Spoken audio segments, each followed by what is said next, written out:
I think we're good. So here we are. We're back in conversation here. The World Joy movement is flowing, and the movement part is taking place. And one of the things that's really lovely about when looking at the World Joy movement, we're a bunch of people who've decided to try and figure out how to take the suffering in the world and transform it into a more joyful world. And what's really lovely about our approach is that we're all practitioners. We're practitioners of joy and uplifting the world in our own way. Now, that being said, it doesn't necessarily mean that we are also just one-dimensional people who only experience joy uh, at all times in life. And I love having these conversations, especially when we have a coaching conversation, because it gives room for us as leaders, as people who are really embarking on a journey to say, how do we make our impact, to both be out in the world creating and co-creating and collaborating and bringing new ways of uplifting people out there, but then also still having space for our internal demons, the thoughts and doubts that creep up, the hidden fears, and also the limiting beliefs and mindsets that we might have. We can have a space for all of that so that we can be and enjoy the process of excavating, or at least getting different perspectives on it. That's I enter into this conversation here wanting to create that much space in this conversation. I have no idea where it's going to go. This is a continuation of an earlier conversation that we had. Philippa and I met yesterday, and we had a deep coaching conversation, and there were some things that were still on the table that we wanted to at least create space to bring back into the room. Now, Philippa, in a bit here, I'm going to open it up for you. I want to bring you into this room and such, but I'll say this from the very beginning. We may not talk about anything that we talked about from yesterday. We don't need to continue in a linear step-by-step fashion from that. Because when you're operating in a place of joy, you're coming from a place of wholeness, you're coming from a place of completion, synergy. And when you're coming from coaching, since we're not in the information-based game, we're in the insight-based game. If we're able to find various insights that actually help you see your world differently, then from that place, the options that might become available for you, the challenges and roadblocks that you felt like you were facing, and the possibilities that you want to create, you might be able to take. They may have a totally different place within you, or as we go forward. So I'm just going to let you know, I'm not tied to specifically continuing the conversation from the other day. And I'll also make sure that we create space and bring it in case there is something to really continue down. But are you good with allowing? My biggest thing is let me be in the space with you to help you create more joy through the way that you show up in the world. Yeah. Are you good with that, Philippa? Yes, I'm really good with that. Awesome. So let's go ahead and a bit here. We're already playing. Like my shoulders are shaking here. You told me before we came on here that there was something that you really wanted to express, and joy for me is all about unabashed, unapologetic expression. So please, in the joyful way that is you, please share your joy with us. Okay, so this morning I was journaling and thinking about the day ahead, and knowing that this conversation was coming up. And yesterday we said that we're going to talk about burnout today. And I actually wrote, we're going to talk about burnout today, which is a place that is the furthest from joy. It's in the land of shame, I wrote, of mental and physical limitations. And it's the antithesis of abundance, which is where we started yesterday. Abundance. I said I wanted to create abundance. And I wrote this because I was thinking World Joy Movement and joy, and where does this fit in, and you introduced it beautifully as well. How we are all on a journey, and it's being in joy is a beautiful place to be, and we're not always there. And I think, that's the life, that's journey, that's the journey. thank you for bringing that in. Like, I think there's elements here that I get curious immediately about, um, and I think that this would be a good place for us to just kind of play out. We'll talk about burnout, if that's really real. What I love to look at is what is the stories that are around it, right? Is there a space where burnout and joy do live? You know, I'm not necessarily sure that they can't live in the same way, and that feels pretty radical. I'm not saying that I know the answer to of that there, but like perhaps the greatest insight of this conversation is that the definition that you just put out there doesn't need to be true. Mm. And I say that very because I could feel the energy in which it was held from my standpoint, and receiving that there. That's the first time I'm hearing it. um it's like, by the way, we're going to be talking about this thing called burnout, and it's a bad thing, and it doesn't really necessarily work with joy, but we need to talk about it because like, so just know that it's okay, even though it's not really joyful, you know. And I'm like, ooh, this is it could be true. It may be generally speaking, as I'm walking down the street, that's where I would naturally go with things. And I think as we're in this space of co-creation and being whole, part of it here is the wholeness of like what it's the ability to look at things from different perspectives. And so you've already given me an insight into the way that you see your world. And that's incredibly important, especially as we're a movement of uplifting the world, and uplifting the world often involves uplifting individual people or the way that they see the world. So now I'm getting a chance to see like where are we starting from with you here. So thank you for bringing that into the space here. Um, I invite you. I invite you to us being open to a definition of both burnout and joy that is even more expansive than that, without knowing if like we might get to the end and be like, no, no, no, it was really good. Like we captured it perfectly. It was chef's kiss, as they say, right? It was chef's kiss. I'm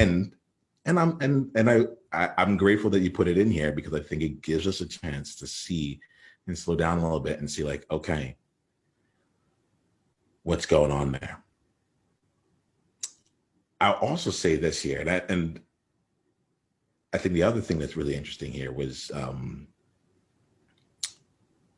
do I say it? So you framed the conversation really nicely. And there's also another part of it in the back of my mind. I was like, oh, it feels like, well, let me just ask you.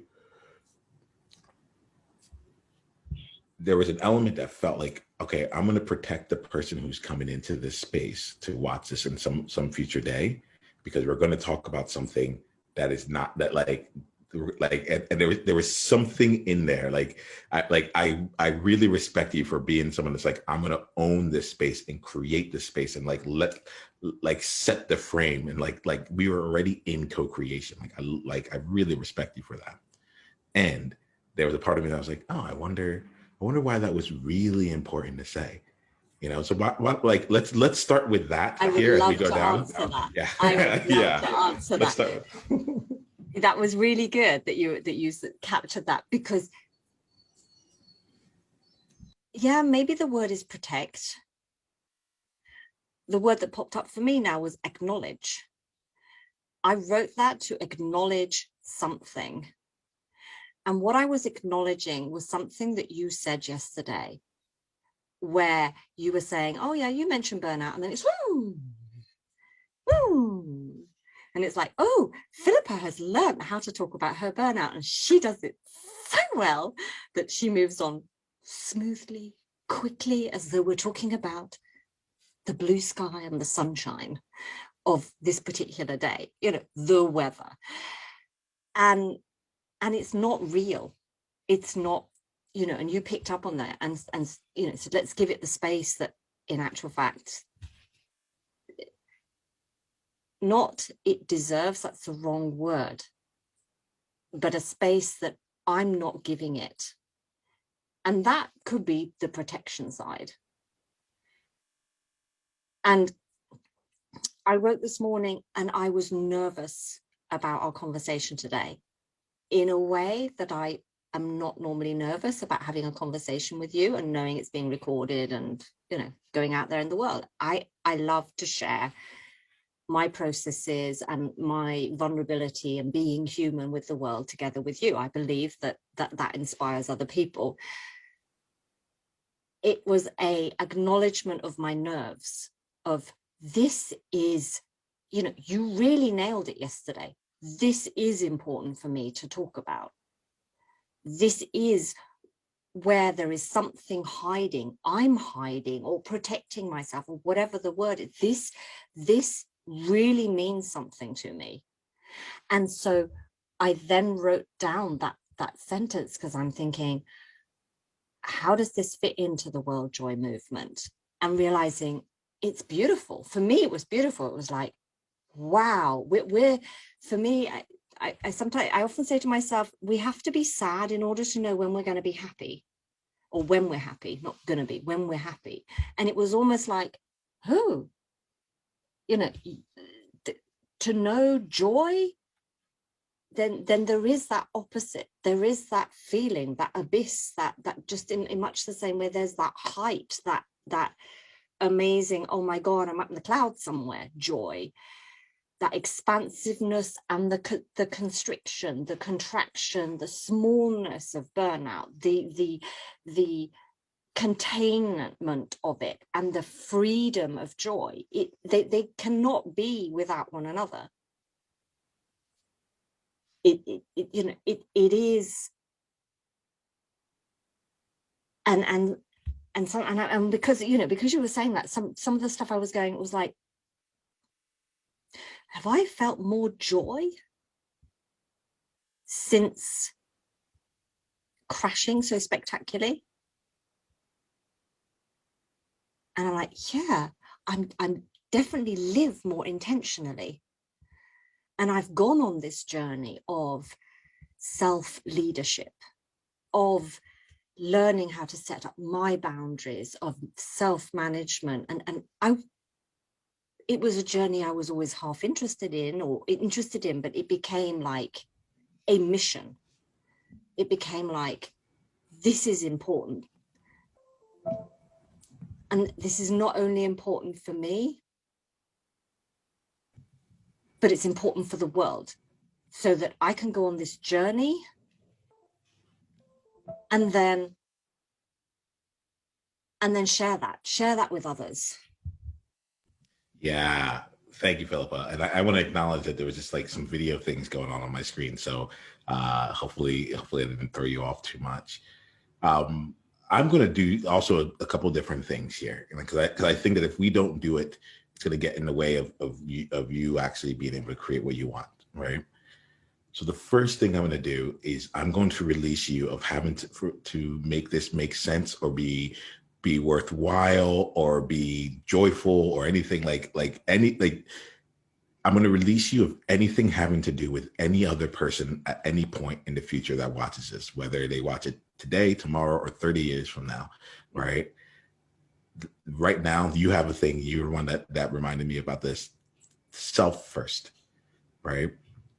So for this conversation, I'm just releasing you of having to worry about anyone else, right? And the reason for this here is that I can imagine that one of the ways, like as you were talking here, the questions that were in my mind here, I was hearing the content, but there's also something that we really look at here in the World Joy Movement, which is the context. As I often say, I'm here to hear the things that aren't being said and to see the things that no one wants to be seen, right?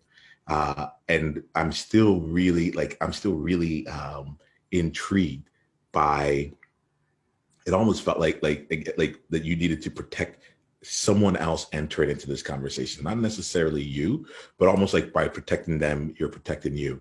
And this seems really interesting to me. And like, this is part of the train on this one here. The question in my mind was, I wonder how often, like when Philippa is talking about burnout or someone else brings up burnout around Philippa, she feels like she needs to like make them feel okay with like that she's okay.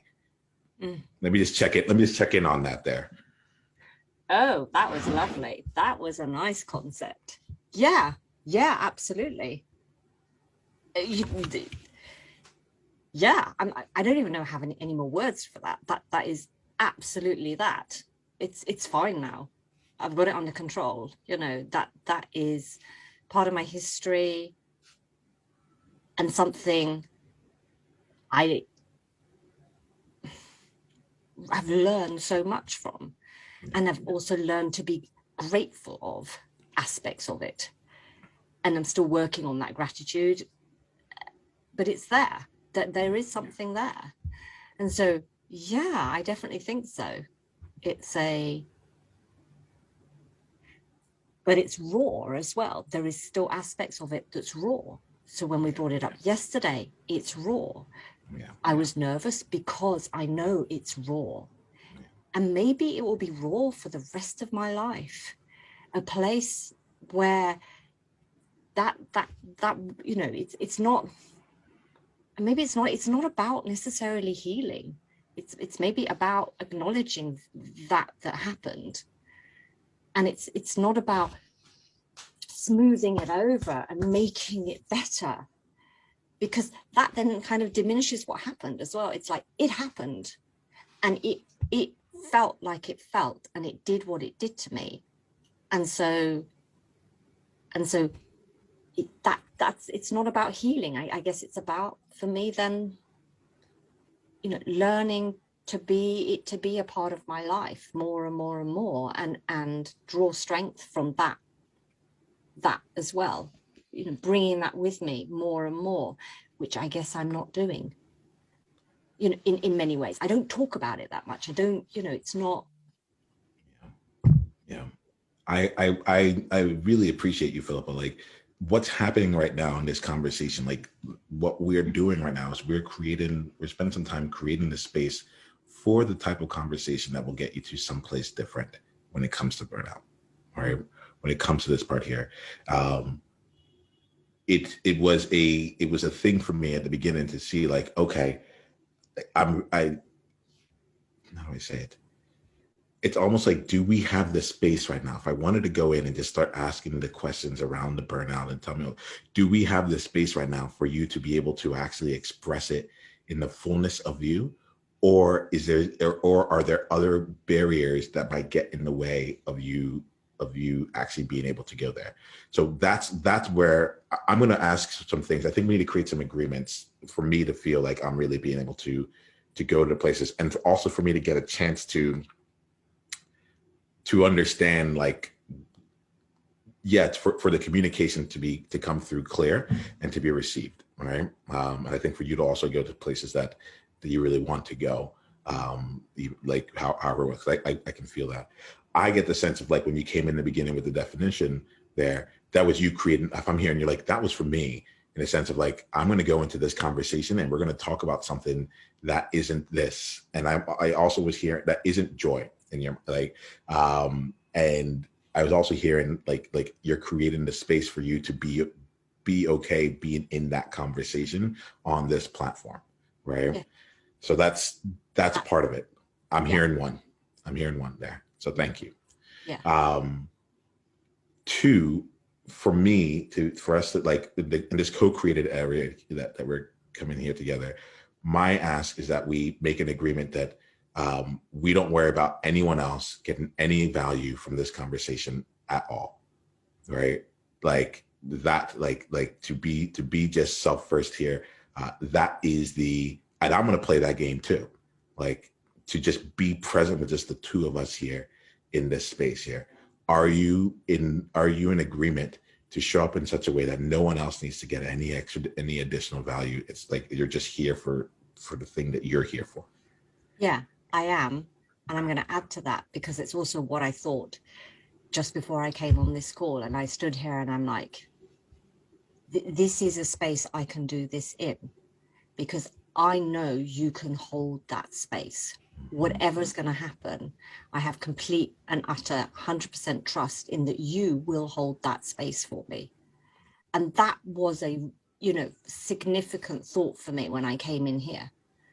And therefore means that I can come in as me, I can come in and stand here. I feel grounded. I feel like this is our space, our conversation, and this is for me.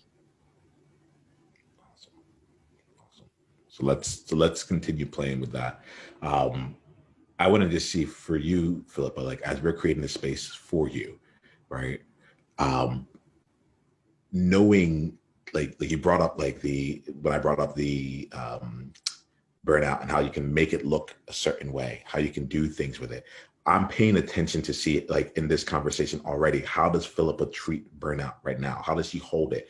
Where like, is it something that's bright and it's like, this is a gift that took place? Like I'm listening to all these different things that you're saying.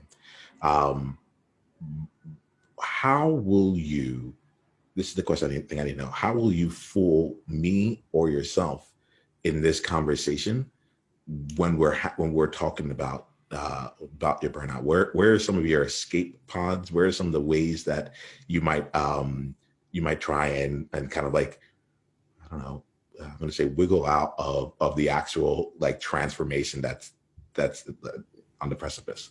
Because I will tell you, it's a good thing that happened to me, and I've learned a lot from it. Yeah. That is, if I start saying that, go, Philippa, you don't need to tell me that. It's like we can always say that about something terrible that happened in the past. There is a gift and a opportunity that will come from, if we choose to believe that. That is not, though, visiting that spot, that place, and being there. Mm-hmm. Thank you. I like that's I had a couple different agreements around that, like around how to frame it. Cause I'm already seeing, I'm like, we don't need to leave here with a positive way of feeling about it. We don't need a rosy way of looking at this period like thing. And nor do we need to have a lesson to come out of it. Yeah. So let's call that out here, right? It's not to say like for this space and time, like if you don't feel like it was a positive thing, like just let's not even pretend, right? Let's not even pretend. Let's just see it for what it was. Because I think like if we're not doing that, we're missing what this space can offer, right? Mm-hmm. I'm also gonna, and so that actually, I'm glad that you're seeing that, because the agreement I was gonna ask for you is like, don't worry about self-coaching. Release yourself from self-coaching here, right? Where it's like, and then I could see the way that I'm like, oh, she's self-coaching right now, and we're never like, it's like we're going down, and it's like, and let's just go back up to the top. There we go. Notice how we did good job, everyone. A star, like A plus star, gold star. We looked at that, but don't worry, I'm okay. Right? We looked at it on the surface. I waved at it, and then we ducked back up again. Yeah. My invitation is for you to not be okay. Yeah. Right. And that's, and I do mean that, like, don't worry about me. I'm going to trust that. And this is different than most other spaces. Right. But I'm going to trust that like, this might be a space where the best thing that can happen for you may be to be undone a bit about it, so that you can look at it from a different perspective. I don't see you as broken. I don't see you as needing to be fixed.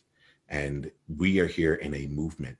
And part of the movement is sometimes we're moving energy. I mean, honestly, we're moving energy from any other state into the energy of joy, right? And so with that, I don't know what might come out of it, but I think I couldn't really get into this here until we created the space for all of that to be,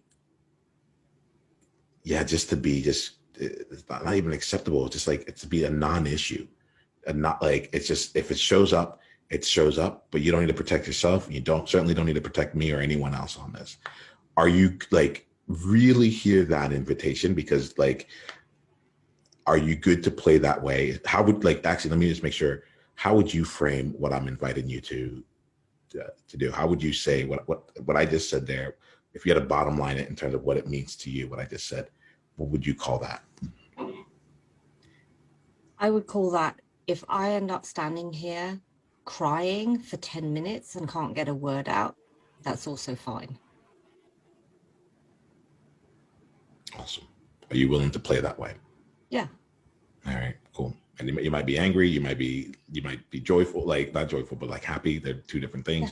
But like let's just play. Okay, Philip, I feel like you're in the room now. I feel like it can be in the room without it, like without us having to grasp it differently. Is there anything else that I missed that might get in the way, that might make this part of this thing around exploring the burnout more slippery or more elusive than it might seem? Yeah, that if I don't cry, that's also good. You know, it might be that what I feel, it doesn't have to go there. It doesn't have to be, that I don't want to be standing here judging myself for that. Oh my goodness, I'm not crying for 10 minutes, and having complete sort of meltdown, and it doesn't have to be that either. And I want that to just be said in the room. It's like, let's see what happens. Awesome. All right, Philippa, let's play. I really acknowledge you here. We took time. It took like 20 minutes to really set up this space. A lot of times people just try and jump in and we've missed the very first thing you said. Like for me, I was like, oh, we're not in the space yet where we can really honestly talk about where we need to go here, And I acknowledge you for being in this conversation and calling yourself out, for you proactively saying, hey, by the way, this is how it's going to look. And as we go through, like last time we played the peekaboo game, just keep calling yourself out as it goes along. And me, I'll take 20 minutes to make sure that we're actually having a real conversation as opposed to anything that's just not going to serve. You good with that? Yeah, I'm good with that. Thank you for your trust in me. Thank you for your trust in me. And my just, my objective is not to make you cry or anything. I just want to make sure we can actually see the thing, and give you a chance. I have no idea what would actually serve you with it. That's like my main thing, is to give you a chance to be able to be with the burnout in a way that you've been in, potentially in a different way, such that while you're out there creating abundance, in the back of your mind, or like the anchor that's keeping you from actually flying in the world isn't, but what if this leads to burnout? Yeah, exactly. It's that. Yeah. Yeah. Would you mind, just to like really give it presence here, and you can say no, so at any point I'm going to lead, but you're in control. All right. I've heard you say that you had burnout. Would you be open to sharing your flavor of burnout, sharing the story of your burnout here? Is that something you'd be open to? Yeah. And I'm going to also, I want to say that and I'd like you to help me here as well. So guide me a little bit. I don't want to tell the story that I normally tell. I'd like it to be more real. So it started with my incredible ambition and my need to create abundance and wealth for myself and my boys and my family. And it also arose from a passion for children in the world to have good quality, high quality education. And that's what drove me a lot as a teacher, as a principal. In everything I was doing, it was very focused on children's rights. And then also, when I was a principal, the rights of my personnel, that they could have work-life balance. I miss, though, a vital part of that. I didn't have work-life balance. In fact, I didn't even know how to have work-life balance. And I was full on in every aspect in my life, as a mother, in creating a home, in being a wife, in being whatever role I had in the educational world and doing it in a foreign language. I just want to add. So I not only learned a foreign school system, I learned it in another language, and I kept getting better at it and excelling and going up the career ladder. And I made sure my kids had the best education. So if they weren't, you know, if the school was no longer serving them, I was strong enough to move them. If my kids ever were bullied at school, I stepped in and I made sure the school sorted it out. It was solved within 24 hours. And, you know, I was a powerhouse. I never tolerated bullying in my own schools as well. It was sort of this sense of love and passion to create a world where people really can excel. And I saw that as my leadership, whether I was standing in a classroom as a teacher, whether I was standing there as a careers advisor or a school administrator or a principal or as a mother at home. My leadership role has always been to create a environment where people can thrive, where they can be the best possible person they can be. And as I say, the talking about this now, and I'm really digging deep to actually bring out a completely different way of talking about this. This is new. I've never said this before in this comparison. It's that leadership is still something, that type of leadership is still important to me. But it was this one part of the jigsaw, you know, to be that model, to live like that, you know, the live as you preach type of thing. I was busy creating for everybody else at the same time as I was emptying myself, continually emptying myself. And it probably, you know, I probably could have kept going for a lot longer. I may never have even burnt out if I had not made a decision to get divorced, to split up from my husband, because I felt that the relationship we were in, even though we still cared very much about one another, no longer was conducive to the family. We were unhappy when we were living together. It was better that we were friends and didn't live together. And my sons were suffering. And when my sons suffer, I don't tolerate it. And so I would just like to say that, you know, it was the easiest, most amicable divorce probably in the whole world. And we cared very much about one another, even afterwards. And that was the first thing. But by doing that, I also know that I felt that I had failed. And I think, looking back now, you know, whether it was depression from a clinical point of view, but I was definitely sad, grieving around the end of that marriage that had been there for 10 years. And I didn't deal with that.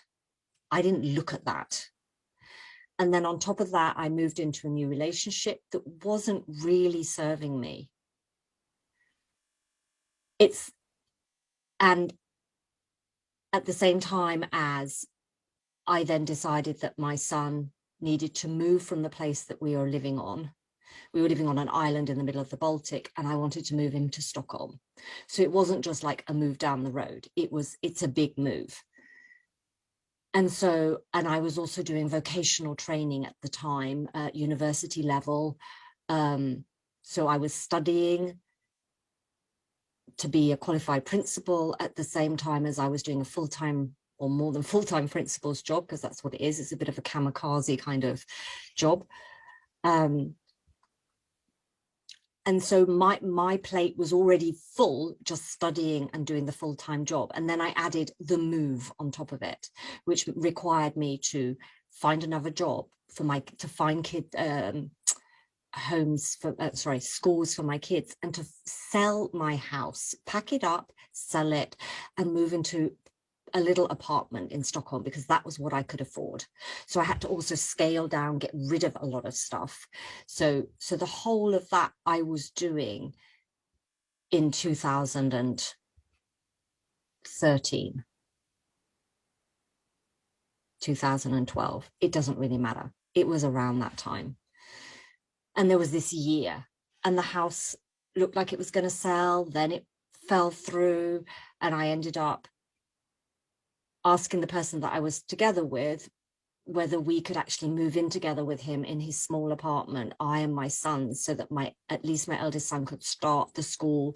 It was like starting college in the USA or upper secondary school in England. It was that sort of level. He was moving, and it was important for him. The reason I was doing it is because he's incredibly intelligent, and I knew, and the school even said to me, please move him to a place. He is not going to get the intellectual stimulus here on this island. He needs to be in another environment. And that was the baseline for doing what I was doing. It was an awful time for me, for my career. It was an awful time to be doing it for my younger son from his schooling point of view, but I still did it. And I made it work. I found solutions even when things didn't really fall into place. I remember my eldest son looking at me at one point, and he went, Mum, are we going to make this? Are we really going to move to Stockholm? It was so important to him. And I just looked at him and I went, yeah, we're doing it. And I made it happen. I moved mountains and I made it happen. And I took a job that was too big for me, but it was like, it's a job, we're doing it. I'm going to do this. It was actually too big for me. And I knew it. Yeah, it was a feeling even at the interview. It was like, and I said yes, just to get everything in place so that I could make this work. And then I did the job. We lived in this tiny apartment. And at the same time, I started continued to look for apartments up in Stockholm. So we weren't even living in our own space. We were cramped into a little apartment with all of our stuff packed up in storage, just the basics with us. So we were camping basically for a number of months. And at the same time as, the job was too much for me. Well, it became even more too much for me, because I, as a principal, I had lots of vice principals, and within 2 months, they'd all disappeared. One of them had another job, and 2 of them got ill. And suddenly, and then even my assistant got ill, or actually, she was already ill. I sent her away and to go and get sorted out. That was, again, it's like, no, I'll cope. And of course I didn't cope, because basically I had no support system. I had nobody there. And suddenly I was basically doing the job of 5 people in a job that was already too big for me, in a position that was already stretching me way beyond my competency. But it was like, I'm doing this because this is going to work. And then we bought a house together. This person I was together with, and I'm going to say I am together with. We even got married after many years of living together. But at the time, we kind of did it as a financial thing, because we worked out that both of us actually paying for apartments, it would be cheaper if actually we bought a house together. So we did. And saying, if it doesn't work out, we'll sell it again and make money in a few years' time when our kids have sort of moved out. Actually, by the time they were moving out, we got married. We're still together. But it wasn't a good time for either of us. He was also struggling, had also his problems. So we spent the first few years wondering whether we should even be together. It was at that level. And by the time then I got to this, within a couple of months of being in this job, I wanted to leave. I remember standing there in my office on a Friday. It was like 9 o'clock in the morning. I shut the door and I had tears running down my face. And I'm like, I want to get out of here. And it's like, but I can't. I've got to do this.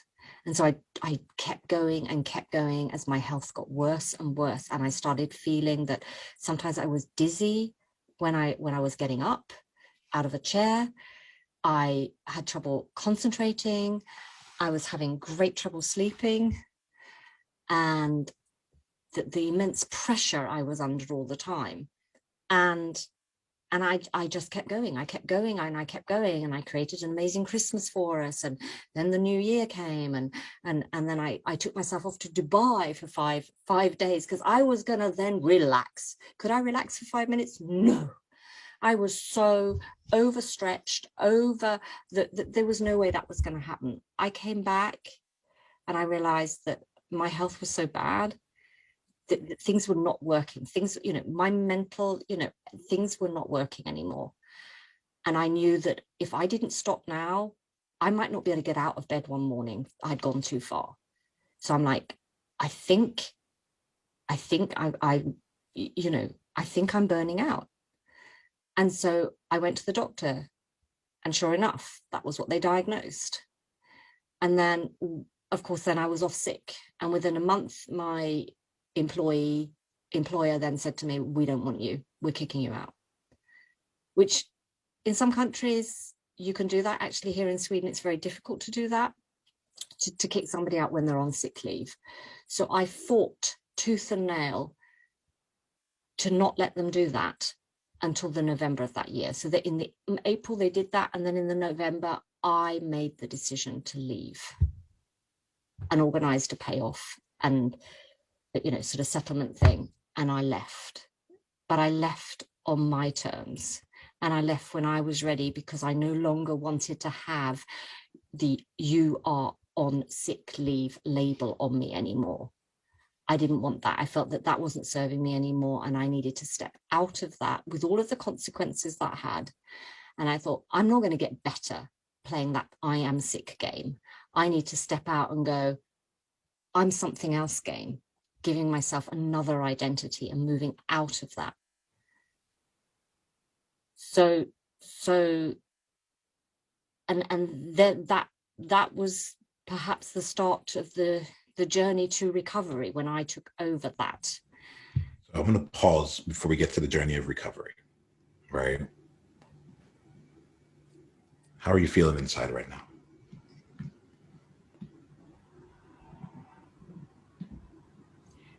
I have tears behind my eyes, and I have a sort of sense of, there's two senses as well, sort of slowly welling up in me here. And one of the senses is that, wow, that was an interesting story, telling it like that. And some elements of it I've said before, but some I hadn't. And looking at it like that.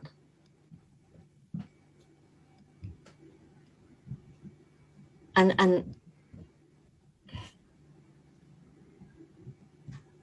I also don't want to land in the familiarity of that story and then, oh, and it was okay.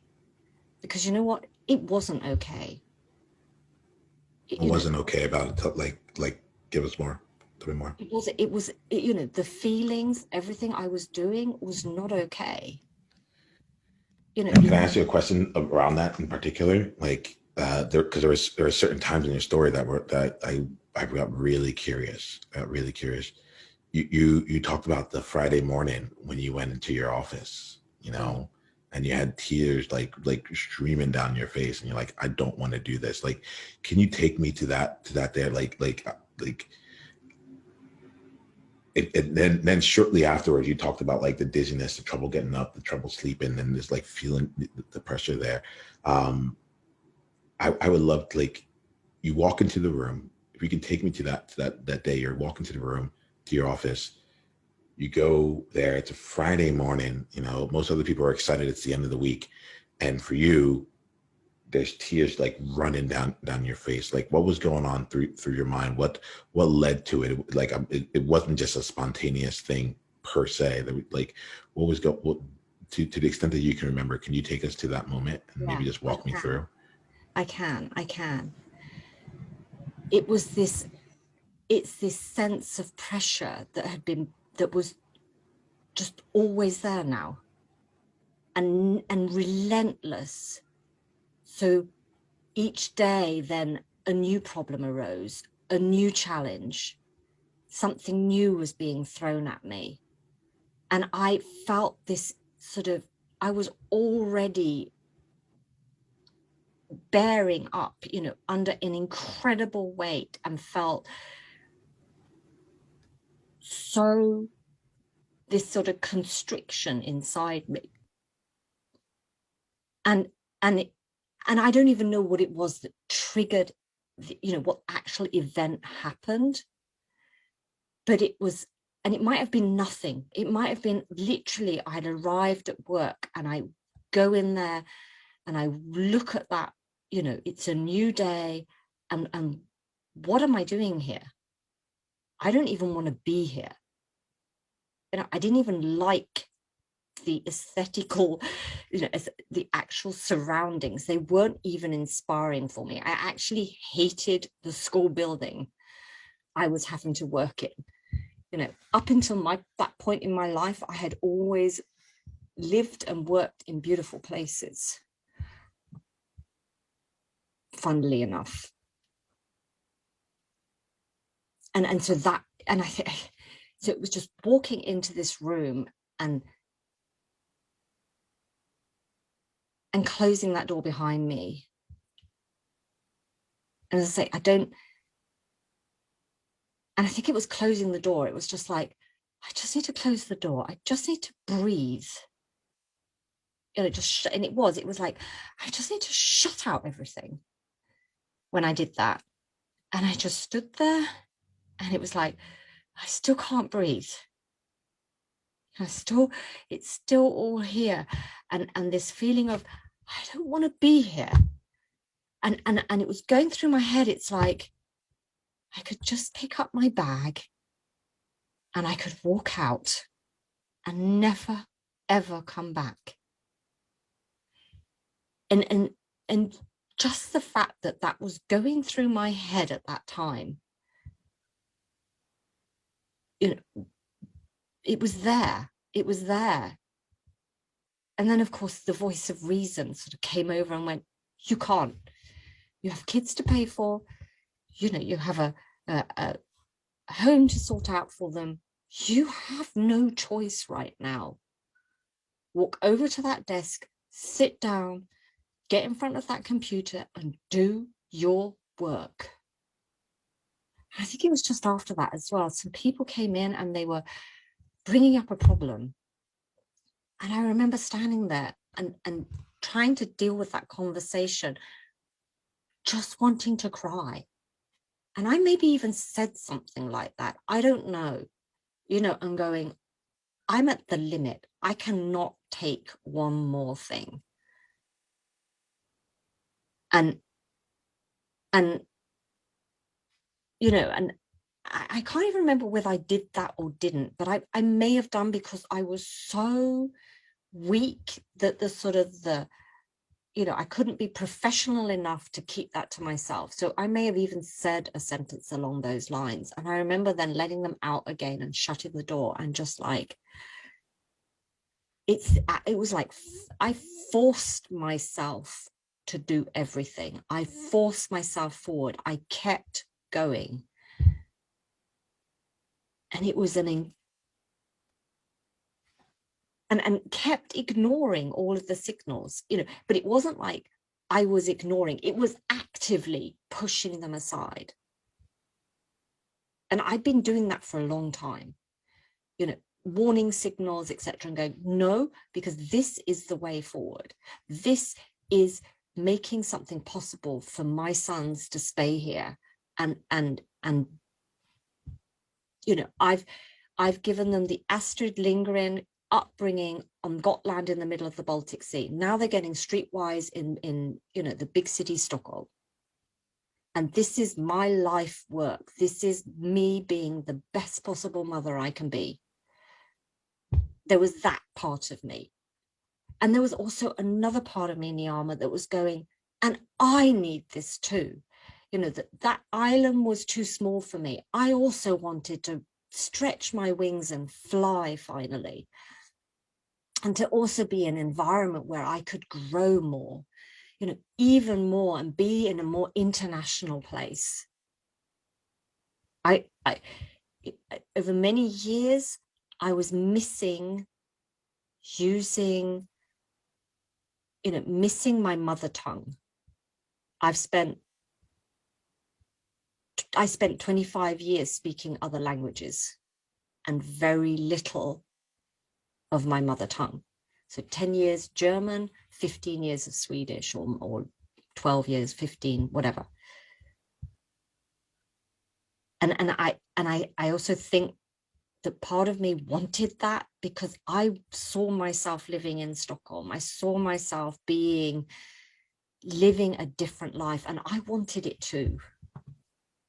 So I don't want this story to be just about, oh, wasn't she an amazing mother that did all that for her kids? That was one driver, but there was like this selfish, self-first, I want this too. This is, it's time.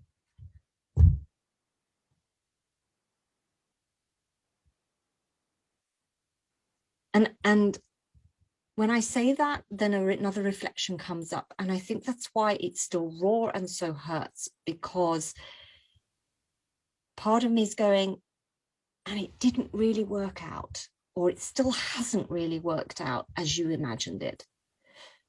And you're still working towards that lifestyle, that way of being in Stockholm. It's been elusive and you're chasing it.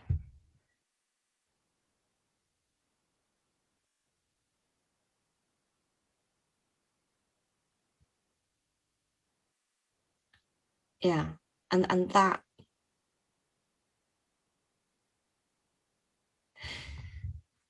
and it's sort of, and of course that,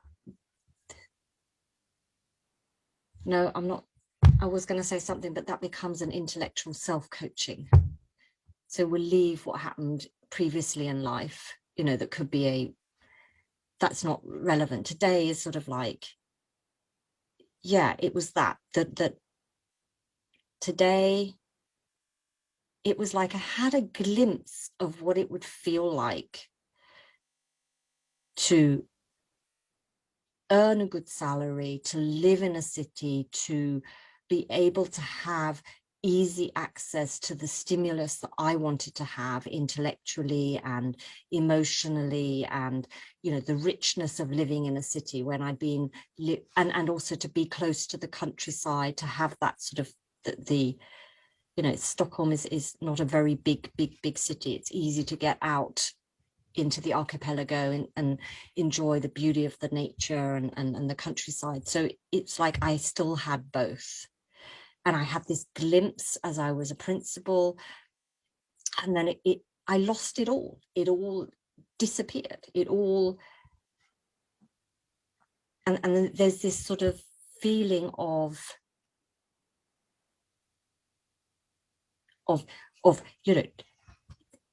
sort of always striving after something and never quite getting there. Not for me. And so the stories of, do I deserve this?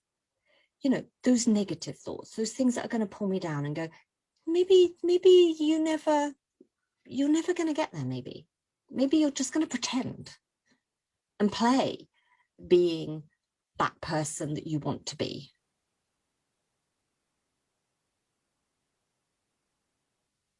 And that,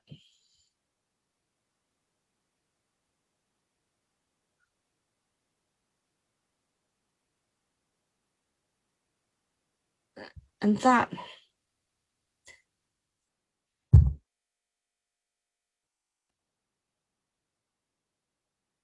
I've never said before. I've thought it though, but I've never said it out loud.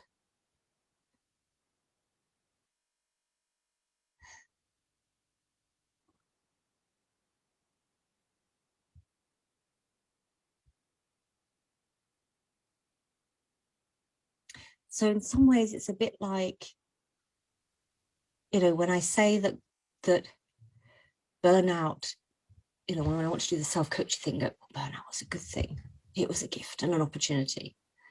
Yeah, at some level it was, but you know what? Not really at the level that I would like it to be, because I haven't come back to that feeling I had of power and being in control of my life and my destiny, that I'm still in a space where I am, you know, in a fantastic supportive relationship, and together, you know, we're creating a lovely life, but it's still not, I still don't feel that I am contributing and I am that powerhouse I was.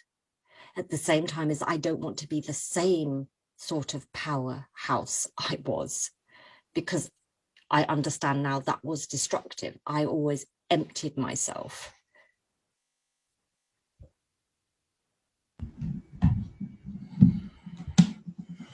What else, Philippa?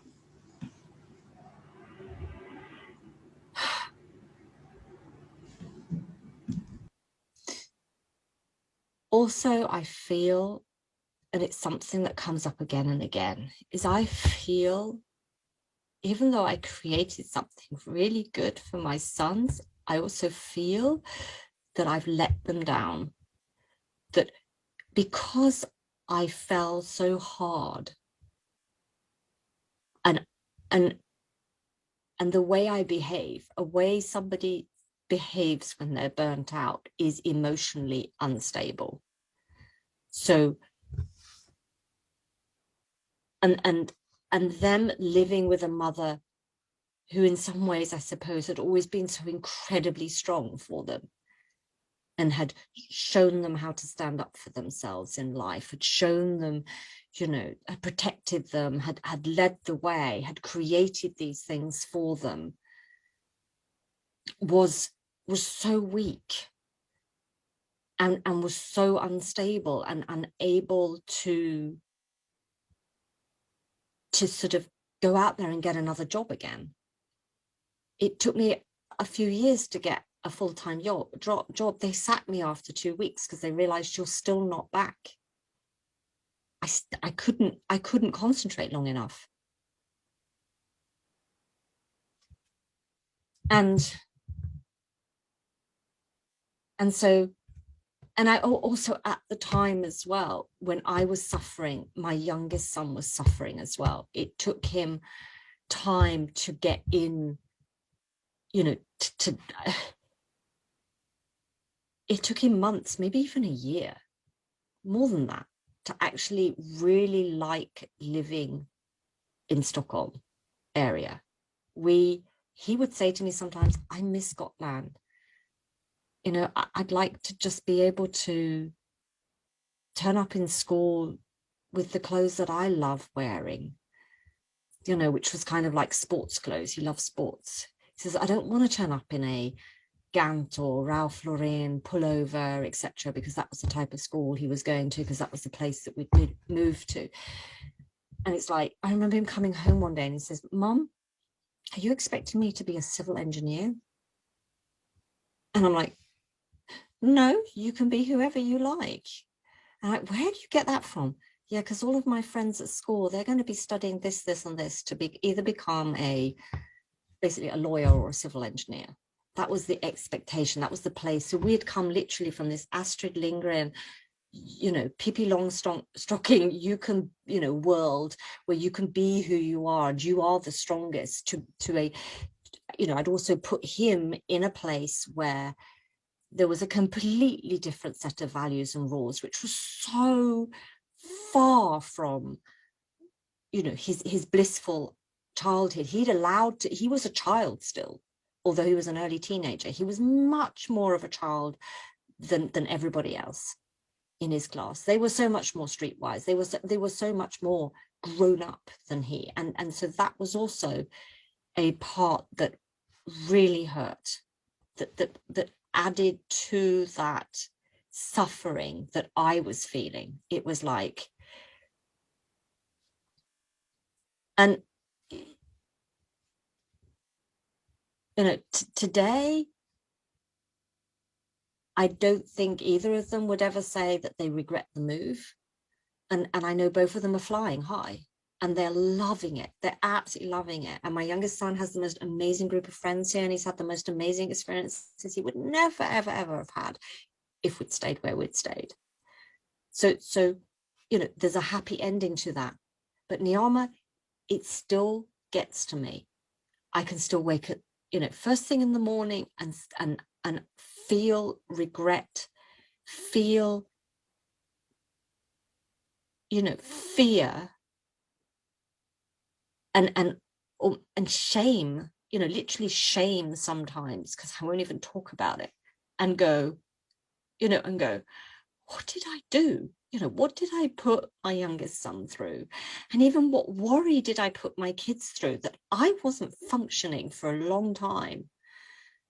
Even like before we moved, there were things that were not really functioning right, where I was low and pushing forward, and they were young teenagers. They can see it. They're not blind. They're kids. They sense everything.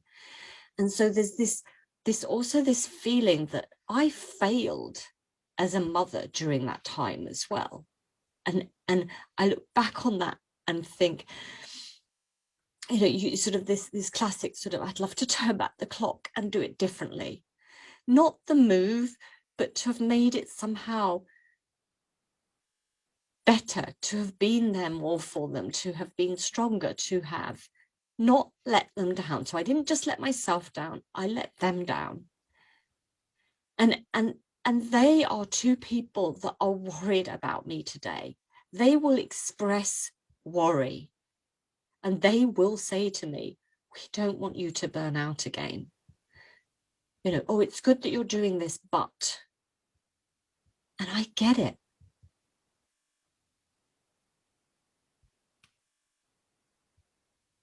I totally get it. I get where that fear is coming from. You love your parents and you don't want them to go through something like that again, because you don't want to go through it again. Because it will affect them. Even though they don't live with me anymore, of course it's going to affect them if they knew that their mother then burnt out again. So there is a fear and a worry there sometimes, a kind of, we'll believe it when we see it, that you succeed. And that also plays into the fact that I feel that I can never, that burnout is something that is always there. Then it's like, it can't, it's like other things that have happened in my life, I can walk away from, and it's history. But it's like, it's as though burnout won't let me go. I will have friends that will say the same as well. Watch out, that you don't burn out again. Watch out that, that you don't overbook yourself, that you don't do too much, that you're a high achiever, you will. And I'm like, yeah, I know. And when you're passionate about something, you'll go all in. Yeah, I will. And so there's a part of me that feels that the world is not giving me space to be who I want to be. In a well-meaning sense. It's not in a, we're holding you back, but in some ways it is. It constrains me, because that fear, that worry is contagious, like I said yesterday. And also it might not, it will be contagious because then I will feel it. And I don't need that, because I can feel that all by myself at other times. So it's compounded. It's like, I can feel that fear and worry on my own. And then I meet someone who expresses that fear and worry, and I get to experience that as well. So I get to experience my own fear and worry and somebody else's. It's like, you know what? It's actually enough that I have my own. Because everybody, my nose is running now.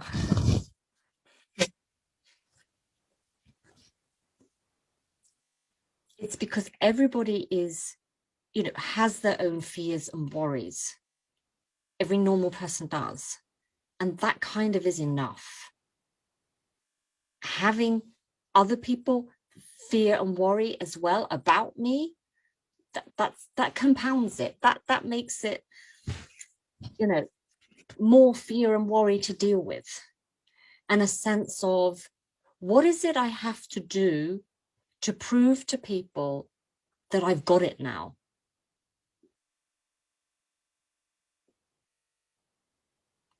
And so it's like, if I have a day where suddenly tiredness hits me, it's probably just because tiredness has hit me. It's because, you know, something's happened in my life, and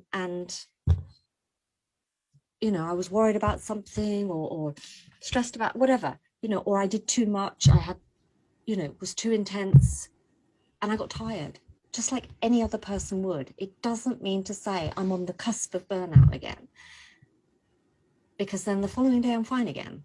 Or, you know, I recover. I go to bed early and I get up and I'm like, yeah, great. I was tired yesterday. I'm not tired today. Yeah. As you say, there's a few different things that come up here. Thank you, Philippa. Thank you for sharing. Thank you for being real here in this space. And I'm saying something now because a curiosity came here. And you said, what is it that Philippa has to do to prove to people that you've got it now? And just the question that comes up, the curiosity I have is what is it that you have to do to prove to yourself that you've got it now? Yeah. And that is definitely the question.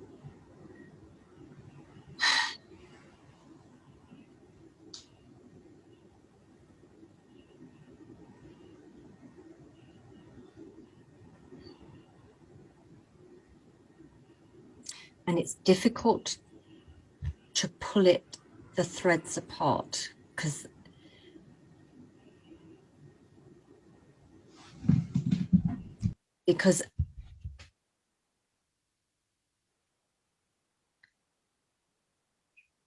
you know, I will set up something, I will do something, and I'll be enjoying something, but it will be perceived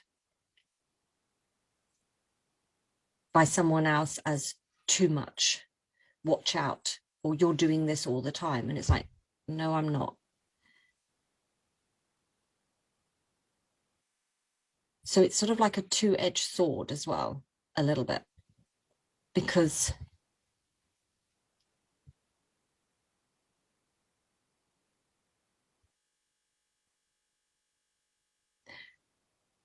okay, the thing that comes up in my head is like, what if it's enough that I can convince myself? Because what's coming up in my head is like, yeah, it isn't enough that I've convinced myself because the rest of the world still doesn't believe it.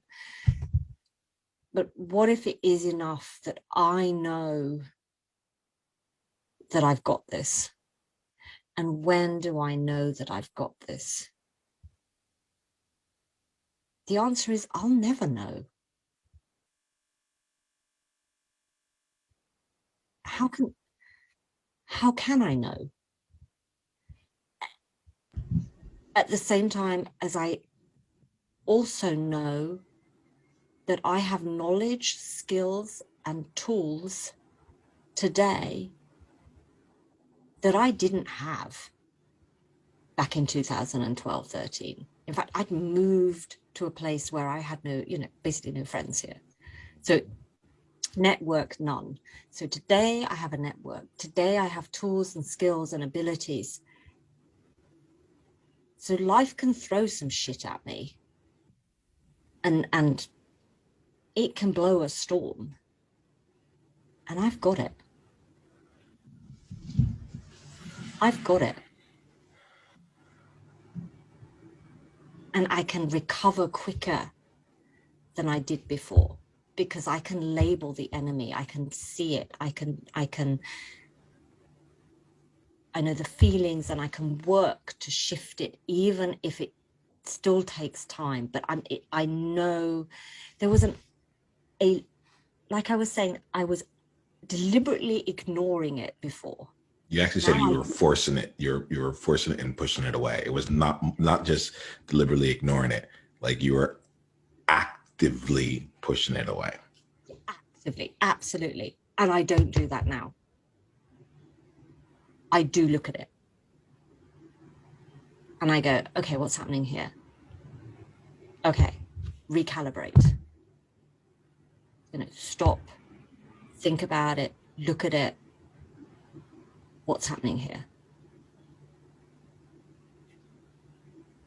It's because as well, old habits die hard, as they say. So, my instinct is to do things the way that I did for years. Yeah, there's something on that there, because I feel are you good on time here? Like I wanted to give space for this to be said here, for you to express what needed to be expressed. Are you good with time? I still have some time. Yeah. If you are. Yeah. Okay. All right. So there's an element here. I feel very honored in hearing this here. There's I can feel there's like an energy shift into like, okay, so now like this has been the story. This is part of the journey. This is where I am. And this is the reality. There's a reality of the people who know me and love me in my life, who've been with me through that period of burnout. Like, there is a very real, like, I just feel the love and care you have for your sons and for your family. Like there's a very real part of like honoring that, while at the same time honoring you. Like there's this element of like, it's not just about them and making sure that they're growing. I absolutely know that's at the core of it.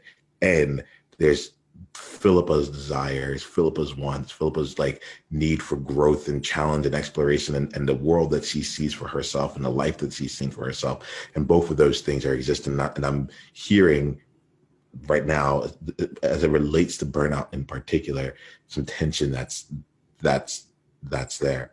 I want to give some space here in this next part of the conversation to kind of look at it and see, okay, as you are creating, to take on the conversation from the place of creation. But before we do that, I think we need to honor and acknowledge like the space of what you've shared here. Right. I'm going to ask just a few questions here, just to check in with you, see where you are, and the elements that firstly, just how are you? Let me just check in with you. Like how are you? You're sharing, you shared this here. What's going on either internally, externally, however that answer is for you, let me know. Solid. Yeah, that's what I feel. Yeah. That's what I feel. The thing that I got from this here, as you're talking, is like I have a distinction when it comes to stories. Like if you notice, there was just a lot of space for you to share your story, and that was intentional. There wasn't like it was the reason it was intentional was I'm like, you're not in victimhood around this. You're not a victim of it. There, this is a story of someone who's owned this element. And it's like this is a part of my life. This is a part of my history. This is a part of my present, even in different ways, but it is not acting on me. It is something that you own. And so I want to acknowledge you, like, firstly for that like, because it doesn't feel like you're a victim of it in the same way. Like, but, and if that was the case, our conversation would have gone in a different way, very different, like very early on. But this felt like someone who's like, this is my story. This is where it was. And let me just let that out into this space. Yeah. Yeah. And it felt very like that. Yeah. Yeah. So I want to acknowledge you, because it's a very different, it's completely different.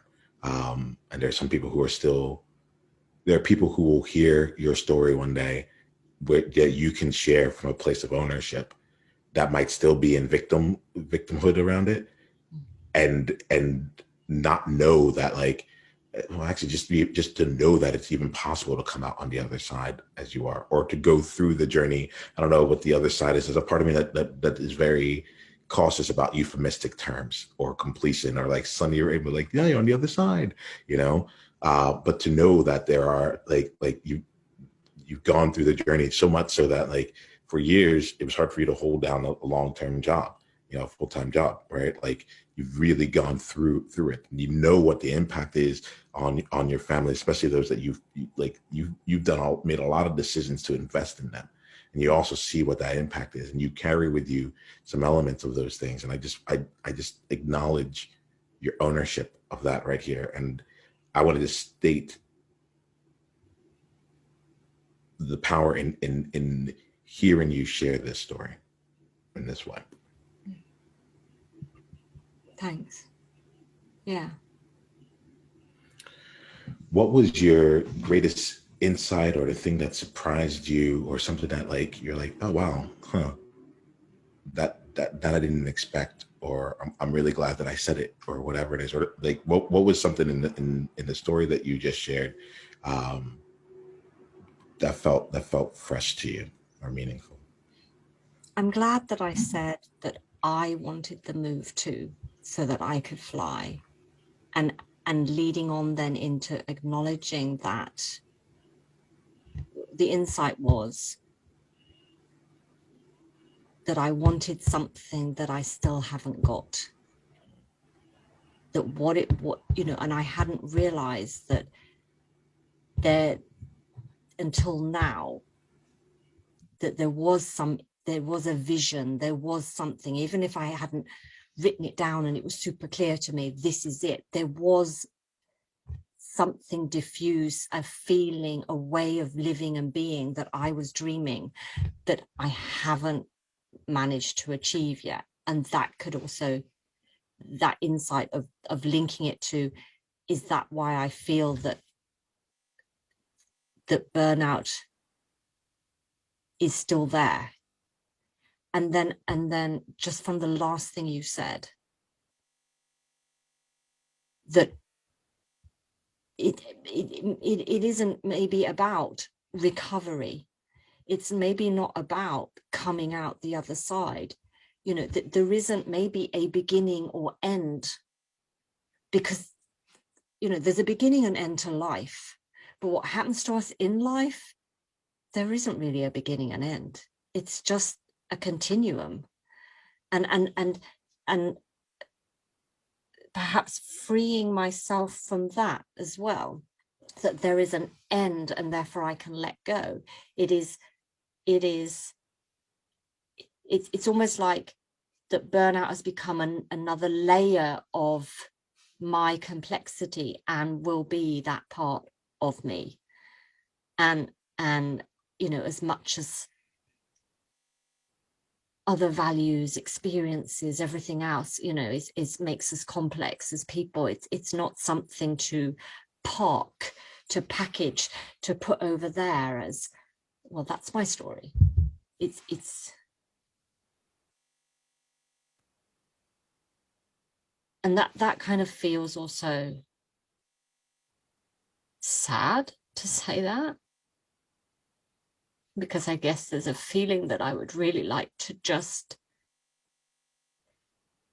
fix it, solve it.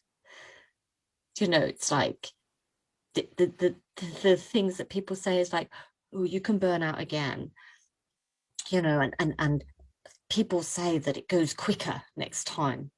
These things, it's like they come up as demons in my head as well. And it's like, that somehow in what I was just saying, although it's bringing up tears and a feeling of sadness in me, that maybe there's something in that, though, that actually is quite powerful.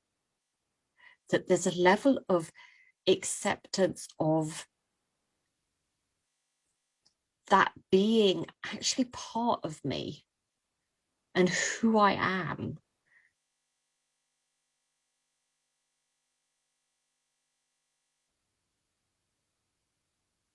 And how, where that sits in me, or how that sort of, I don't know right now. I don't. Yeah, don't like, yeah, I think this is, don't get to that. Like we're in the awareness part, and like I said, I don't have any real destination here other than to give you a chance to see this with different perspectives, right?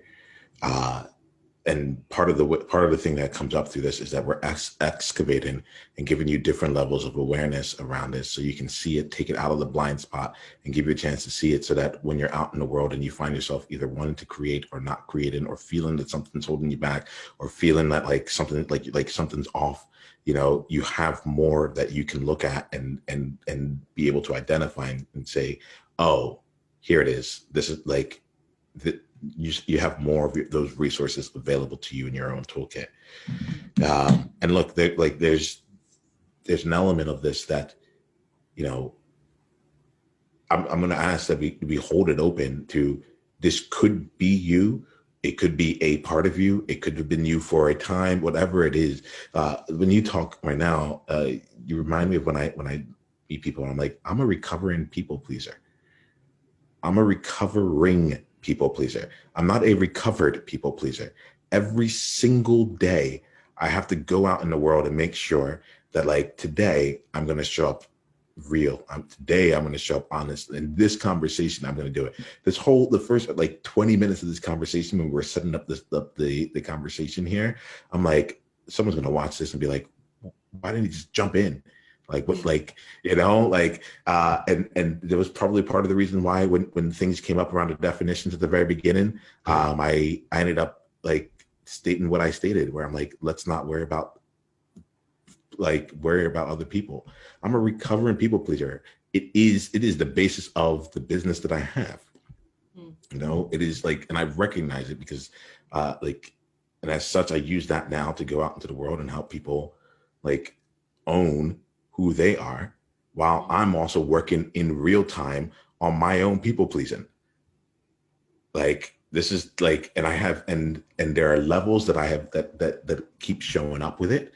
There are levels where I've gotten above it and I'm like, cool, got it, nailed it, like totally got the people pleasing thing down. And then I'll step into a higher level. And when I get to that next level, it'll show up again. You know, I'm now doing the World Joy movement. There will be some people pleasing that shows up. And I don't know how it's going to show up, but it's going to be something where maybe it starts out as collaboration and then it turns into something more insidious or less me, you know. I don't know, but like from what I have experienced, part of my journey on this earth is to be in the state of recovery around that and continue to consistently own more of who I am. When I say that there, what, if anything, comes up for you? No, that was lovely. I've heard you say this before as well. I'm recovering people pleaser. And then thinking, wow, that's a great way of, you know, I am a recovering hyperachiever, or came up in my head. Because that was, I think, you know, that's what drove me. I like how it's hyperachiever, not just high achiever. Like, it has its own space. It's like there's something that's there. Oh yeah. It was over. It was too much, you know, and so that kind of was like, oh right, because you see, then that I was thinking while you were saying that, I'm like, oh right, because then that means the answer to the question that you asked me, you know, what if, or when you know, when do I know that I'm good, that I've got this, you know, and it's like, and I said, like, well, maybe never, because that's life.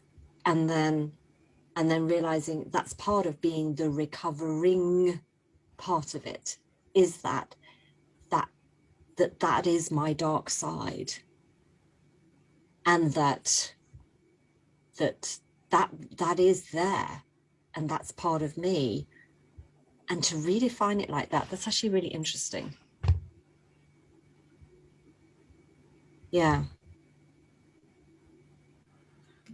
Continue to allow it to like expand. Like, this is why we're playing the game this way, right? Nothing we're saying is absolute truth, but for you to be able to have access to that as a potential way of being, as a potential way of being in there, and You know, I think about you, I think about your clients. I think like we've had conversations around how you've given in spaces, and then like, and like, it's like, wait a minute, there are things that there are actions that you take to and like to mitigate against one element of the other. And it's like, I'm glad that you put this down here. I'm glad that this is now a part of our relationship here, because it gives us a chance to be able to see, okay, what additional tools can I take on my journey of being a hyperachiever? Look, here's the thing. I'm a recovering people pleaser, but like one of the things that's big for me is that, like, I just realized that I wasn't pleasing people at a high enough level, right? I'm still a people pleaser. I just do it like much better, with much more impact, with much more like sustainability. Like it's like I can see your smile, right? I'm like I'm gonna serve you so powerfully, you'll never forget this conversation for the rest of your life, and you're gonna want to come back again, you know. But this time I'm not gonna do it because I think that this was gonna make you feel good, or like, actually, let's not go there because it's gonna. No, I'm going to like carve out the path for us to go exactly to the places that we wouldn't normally be able to go. And I'm going to say the things that are uncomfortable for me. And in this conversation, it was not saying anything, you know, and just letting it out. Like, the people pleaser in me would have been like, mm-hmm, oh yeah, uh-huh. Yeah. Silence. Nothing on my face. Like you share what you need to share. There's no judgment at all. There's no reaction at all. If I'm going to be a people pleaser, let me people please at a much higher level. And I'm hearing like you're a hyperachiever, and at some point, like this, like the elements of this of like, watch out, like like it can come back again. It's like I'm hearing your story. It's like you saw this coming. It wasn't a surprise that you woke up one day and you're like, oh. You saw it coming. You saw it happening. You felt it happening. You felt yourself crying in the office. You saw this happening. You like, and you're like pushing it away, pushing it away. I got to take care of this. Like you knew all the right buttons to push so that you would just keep moving forward. You just actively ignored or pushed it out. Yeah. It was never like it was never like it snuck up on you, ever. Am I getting that right? You are so right. It's absolutely. Yeah. Yeah. And I can have like hundreds of memories of coming up in my head now of times when I literally pushed it away. Yeah. For you, depending on what you want to do with your business and depending on like where you want people to go, like there's a message that you yourself, like your story here, I get goosebumps thinking about it again. It is incredibly captivating because it's so real. It is so real. Like, how many hyperachievers out there are caring for their family? They're powerhouse women, they're powerhouse people, and they're just doing whatever it takes, thinking that that's what's going to get them there. And then at the end of it, you get to the end, you get what you did it, you think you got it all, and then you think to yourself, I think I failed them. Yeah.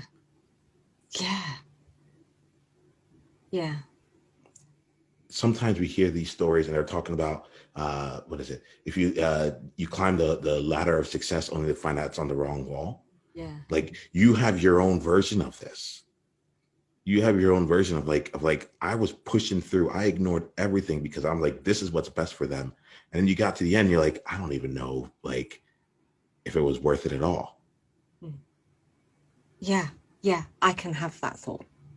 Absolutely. There's something in this conversation right now that I just want to make sure that I'm being mindful of, right? What I'm being mindful of, I just want to just say it so that it doesn't, it's in the conversation on my end. So let me say it so that it can be a bit more removed from it. Philippa, you're someone out there that might be able to really make an impact for people who are on the path of hyperachievement. You and your story and the way that you are and the faith, like, you might be able to reach them in a way that most other people will come out and be like, no, watch out, you don't want to burn out. It's like, no. That's not that's not what we need to hear. In fact, like, I already have my own worries. I don't need you. And I know that you have your own worries, and it's a bad cycle for you to add your worry on, like, add worrying about me to your list of worries. Did I get that right? Is that what you're Yeah, expressing? yeah, absolutely, absolutely. There's something in there when you said I can think of 100 memories. My thing is, to the extent, like, and I can say this to you because you're in ownership rather than victimhood. If you're in victimhood, it might be there will be other work that needs to be done to go and share these stories out in the world. However, if you're willing to share some of these stories, the hundreds of moments where you saw it along the way, right? Like, these are areas that we're coaches, like, we can get past the fluff of like, go out in the world and live your best life, or go out and be like, create, and don't hold yourself back and let yourself out there authentically, all that stuff. Great messages, but without the anchoring counterpoint of like I've lived a life to know why this is meaningful. Mm. It becomes harder for people to actually be able to sink their teeth in and to know, like, oh, I trust her. She gets me. Mm. Not because she's saying things that I want to hear, but because, like, oh, I've been there. It was, for me, it wasn't an office. It was me on I dropped my kids off to school and I got in my car and just started crying. Or I left this room and I just started crying. I just got out of dinner. I just started crying. I was on a phone call with someone. I was in an airport bathroom. Like that moment has happened for thousands upon thousands of people. Mm. Yeah. Yeah. Yeah. And I absolutely, no question about that. That is so true. I am totally in 100% agreement and believe that. I can feel that actually as a sort of, there are thousands of people out there that I know have experienced something similar. As we look out here, like, so the thing I need to put in here was not that in particular, but the thing I need to put out was like, oh wow, if there was some person who could actually serve this group of people, like, it would be you. Mm. Right? Like that's it. However, right, we do want to, I think there's also things, and I'll invite you to go back and rewatch this video and listen to your story, because there are actually, all throughout this year, like, it was like really clear that what your lead indicators were all throughout. Like, you're like, this happened, I could have seen it. I could, like, there was all these indications. When I said lead indicators, it was like, since it didn't just happen overnight, there are all these indications out there that help you see it. And for me, I get curious about, as you go out in the world and you do your upcoming creations, what's in place around these lead indicators here, to help you be able to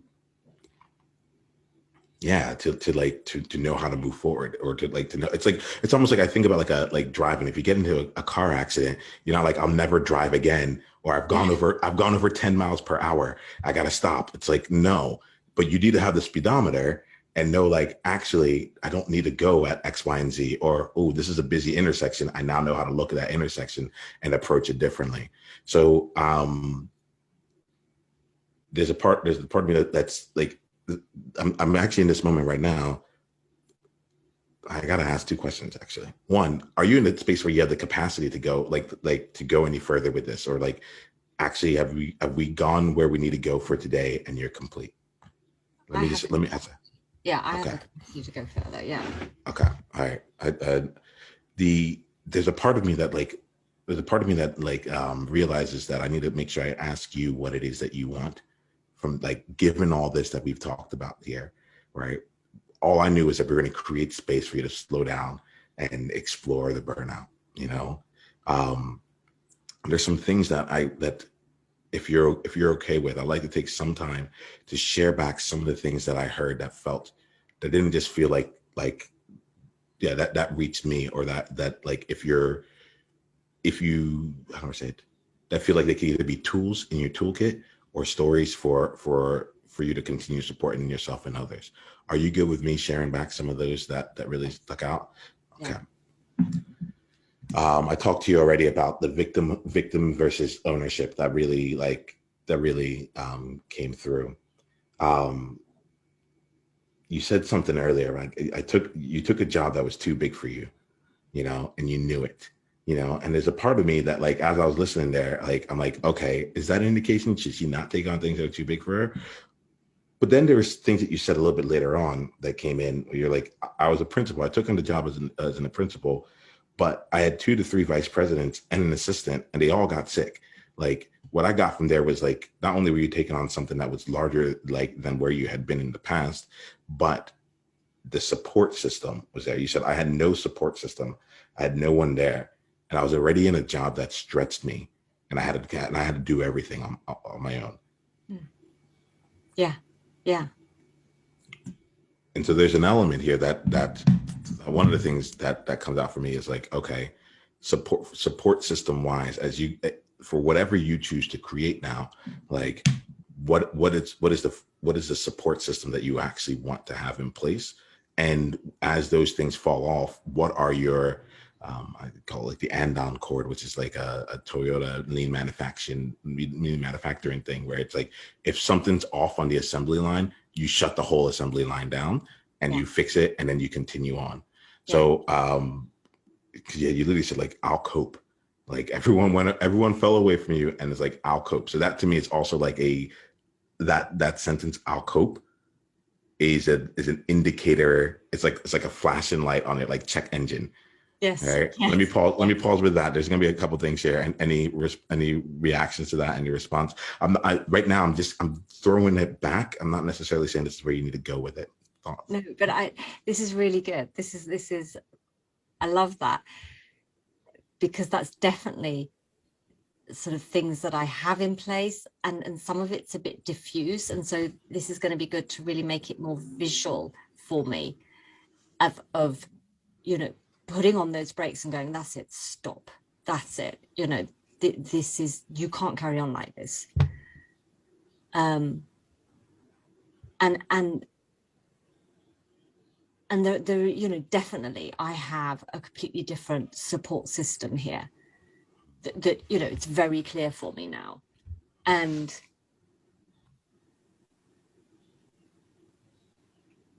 thinking about it as well, it's like, and it's something that it's an aspect, now that you've brought it up, I am going to keep as a living place to go back to. It's like, it's not, oh, I've got the structure in place, that's fine, now I can do what I like and it's going to be fine. It's like, check in. Does that structure still serve me? It's almost like a sort of risk assessment. Is like you send, if we're going to carry on with the cars and everything, it's like, you send the car to the MOT, they go and, it gets a check every few years or whatever. It's like, don't hop over it, do it, because you don't want to be driving somewhere and you have a breakdown because you didn't do that check. Yeah. And sort of, or check the oil, don't hop over it, check the oil, because you don't want an overheated engine because you didn't check the oil. So it's, I think I really like that, because it's like, okay, that actually is not only something that is going to be good for me, but it will be good for my future clients to actually visualize and have a strategy even around. It's like, it becomes a strategy. It becomes a check in, check oil, check the oil.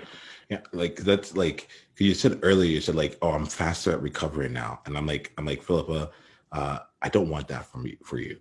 I don't want you to have to like get to a place where it's like, well, if the burnout did happen, I could come back much faster. It wouldn't take years this time. That's not it. Right. We're in the place of, and like the car analogy for me is, it's like, we don't want you to be in fear every time you get into the car. We want we do understand that for as someone, like, I remember myself at 22 years old driving all through. There was a time I was definitely driving too fast. I had ice cream that I wanted to eat at the same time. It was like an empty 6-lane highway, and I was trying to do so much, and I just it was a recipe for disaster. And I'm really glad that it didn't end up that way. And it just changed the way I drove going forward. Now it's a different experience that you've had. I'm not trying to truly relate it there, And I will I think I'm going to continue sharing back some of the things that you said. Like, cause I don't think that this is like here to be like, now look out for this, look out for that. That's not really the intent. The intent here is to share back some things that you said that were part of the story that maybe you're aware of it, maybe you're not, can continue to be in your toolkit. And perhaps you're using it for you, or perhaps you're using it as language to help someone else know, like, hey, by the way, like you're a hyperachiever. Like, here goes someone, like, what is your equivalent of this? Mm. I heard things from you. You said, I don't want to be here. Like you knew, I don't want to be here. So that to me feels like a lead indicating phrase, you know, the I'll cope, like another lead indicating phrase that's there. What was it that you had said earlier? I'm just looking really quickly at some of the quotes that you said, some of the things that stuck out as like thoughts that might be thoughts that might be there without actually being feelings, right?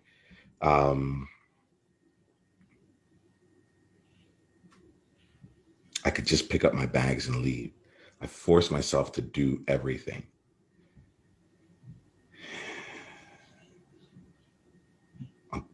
I'll stay there, right? And then the last thing I'm going to point out for now, and then I just need to just check in with you on one other thing, is the element of the powerhouse. My goodness, my friend, I knew you were powerful, right? The thing for me is that I wouldn't want you to hide your powerhouseness, right? I think there's an element like you share a story like this, and you're like our last conversation, like I'm looking to like come in and be in my power there. It's like, yo, you started out this conversation and we know where your power is immediately.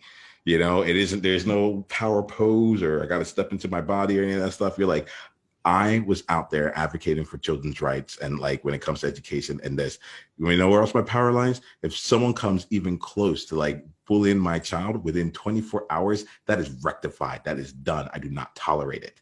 You know, I do not tolerate it. Yeah, let's come up with it as I say this here for you. Yeah, I'm laughing, yeah, because yeah. Yeah. So and you talk about like the power of being in control of my life and my destiny, and not contributing. And for me, when you said that, the thing that came up once again was around the word powerhouse. And in my mind, it's like, okay, as we go forward, like Philippa is a powerhouse. Like and denying you the ability to be a powerhouse is denying you, right? And like that's I don't want to be. I want to say like go be a house, because if you're a powerhouse, you'll burn out. No, like let's go ahead and help you be a powerhouse, but now let's help you be a powerhouse at the level that you are actually at for what it is. It's like, you know, you run anything too long at the wrong speed, or the wrong how do I say it? Yeah, if you just run anything that like going back to cars right now, it's like if you take you drive a Ferrari and you can push that as hard as you need to push it, even though like pushing might be a different thing that you would do. Someone's gonna be like, you never would do that with a Ferrari, but like, you know, but there's certain cars that are made for that kind of things. You know, it doesn't mean that all cars can't go, right? And so I get really curious about what does Philippa need? Like who is Philippa as this new level of powerhouse? What is the clean, sustainable way to be a powerhouse in this space? Like to play at this level, like upgrading your powerhouse levels. What are the support systems you have around you? What are the thoughts that you're listening out to? What are the systems and lead indicators that go around you? That to me feels like the big question.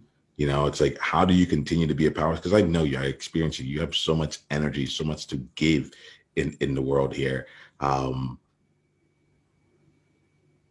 I wouldn't want to go through our friendship and our relationship and everything from here, from the standpoint of like, but I can't, like, if I return back to powerhouseness, everything might be at risk. Exactly. Yeah.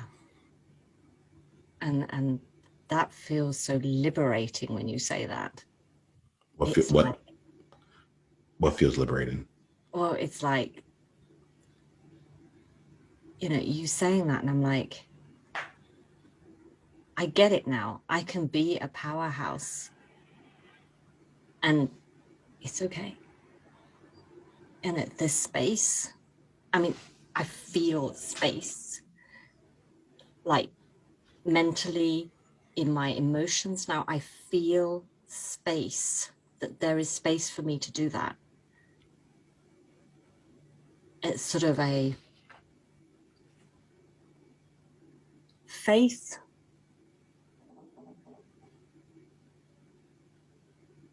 more than belief, faith.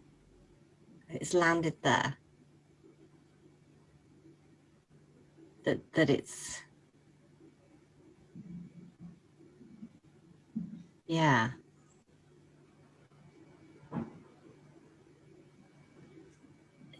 It feels good. It feels good. It's like, yeah, I can be who I am.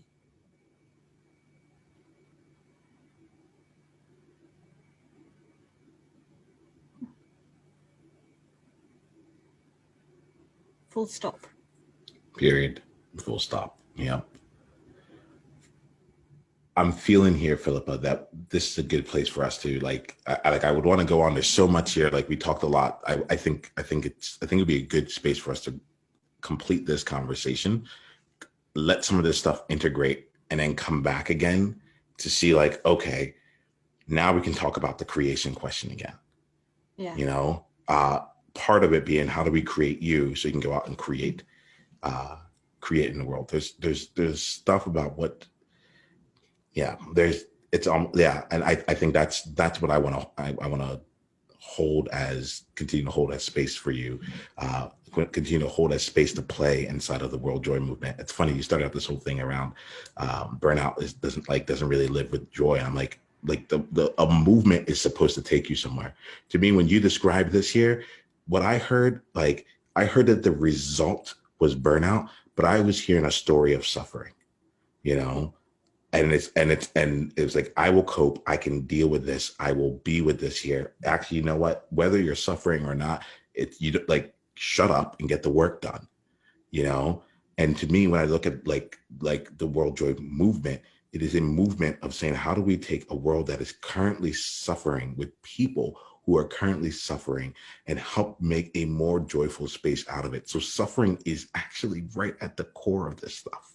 Yeah. It is absolutely there. Someone might have burnout. Someone might have like financial turmoil. Someone we'll have different results of it all, but we're suffering. Yeah. We're suffering, and if we're not calling that out, then we lose our credibility in our authenticity in terms of actually being in a joyful conversation, because we get it, we know it, we've lived it, and we are now actively doing things, not just to protect ourselves against it, but saying, given that we have this knowledge, how can we now apply that in a way that can help us and help others, not just avoid it, but continue to create success even beyond that. Yeah. That was good. That was a good reframe. It's a story of suffering.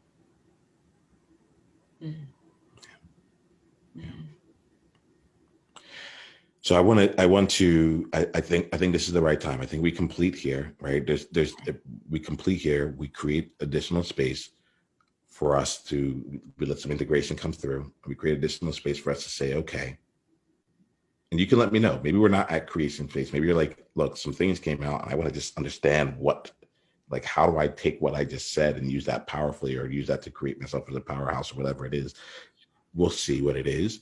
But I think that it'd be the wrong move in this moment right now to just try and bring us into that kind of creation energy. We're creating something different right now. I think we want to give some space for integration first. Yeah. No, I'd love that. Okay. Yeah. Is there anything else that you'd like to say in order to be complete in this space here? no, it was lovely landing on those two words, full stop or period. That was, I realized that there were no more words. It was like, yeah, I could have said that. I'm complete. There it is. There it is. Well, thank you, Philippa. I'm going to make a quick address to everyone here. You can stay on, you can take off, but I'm going to just make a quick address here. Y'all, this is why we play in the World Joy Movement. Like, it's a conversation that gives space for everything, because like we are out there trying to figure out something that hasn't been done yet. And we are people, we are humans that are going through it our own self. We have our own human experience.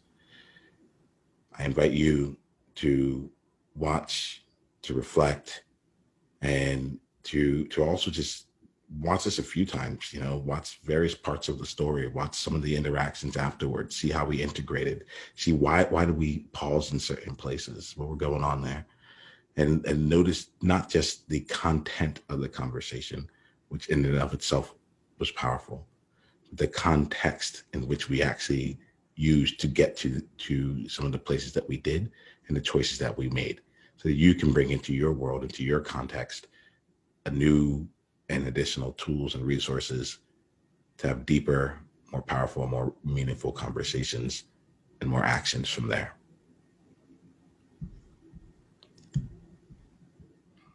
It's the World Joy Movement. Yeah. What was your greatest insight from this conversation? And if you want to come and be a part of a conversation like this live, it's really simple.